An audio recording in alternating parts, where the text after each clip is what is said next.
Хорошая учеба, воспитание, соблюдение правил и дела. Вырасти достойными представителями своего народа – вот главная задача подрастающего поколения. Но мало кому это удается. Наркотики многим до сих пор кажутся проблемой не нашего общества. А на деле 1596 человек на учете психоневрологического диспансера, как наркозависимые, среди которых 4 подростка.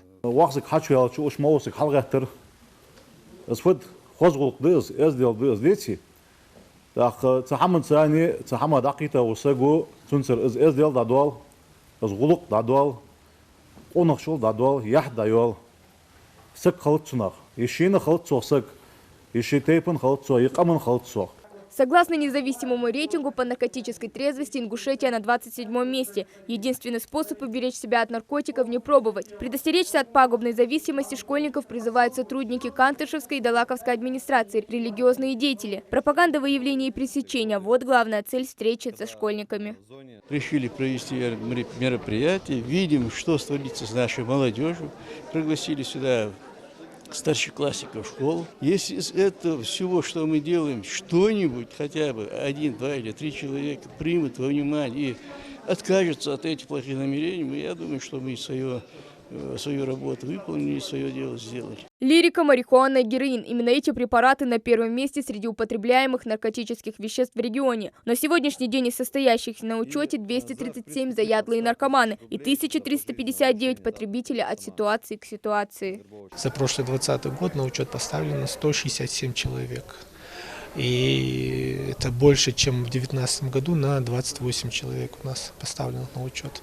В 2019 было только 134 человека.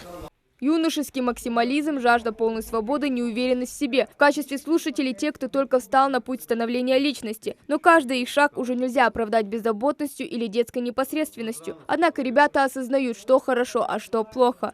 Люди, которые хотя бы 1 раз пробовали наркотики, это люди слабые, необразованные, которые думают, что это всего лишь на 1 раз. Об этом никто не узнает. Людям, которым нужна помощь. Убивать свой организм – большой грех. Об этом напоминают школьникам и религиозные деятели. Однако сегодняшние наркоманы не обращают внимания ни на религию, ни на адаты. А ведь потерять лицо для ингуша было непозволительно всегда. Но сегодня узкие рамки эздела не мешают молодым людям рисковать репутацией семьи и тейпа.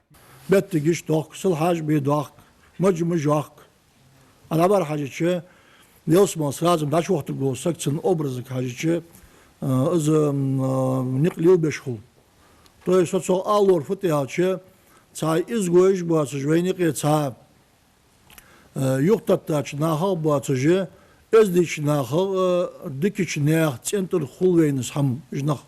Цасак застрахованный ват, ханз масса ерват, эн алишуацуже, масса овара лазара чудямдей. Так, сюда дыяры адл дишанах, хайкалдуанах, бакинах, Однако многие становятся не только на пути потребления наркотиков, но и их распространения. Передача посылок из рук в руки. Чаще всего роль курьера примеряют именно школьники. То ли от незнания, с чем действительно имеют дело, то ли в надежде легко заработать большие деньги. Наркотики – один из путей легкого заработка. Я думаю, это правда, но от этих денег нету никакой пользы. Те же самые твои родители могут тебе помочь с этим. Если нет, то можешь сам найти работу или подрабатывать кем-нибудь. Какова же реальная цена за мнимое удовольствие? По статистике, ровно половина всех наркоманов спустя полгода после регулярного употребления погибают. 13% доживают до 30 лет и лишь 1 до 40. Число самоубийств в состоянии наркотического опьянения также высоко, до 80%. Поэтому в регионе ведут активную профилактическую работу. Сначала проводится социально-психологическое тестирование, то есть выявляет группу риска, которые могут потреблять наркотики, а дальше по ним проводятся профилактические осмотры, исследования биологических жидкостей на содержание наркотиков, вот такого рода мероприятия. Плюс еще есть государственная программа, комплексные меры противодействия злоупотреблению наркотиками и их незаконному обороту. В конце концов, цена за наркотики – жизнь, и выбор всегда есть у каждого. Именно это и пытаются донести до подрастающего поколения организаторы встречи. Хава Гагиева, Магомед Белакиев, Новости 24.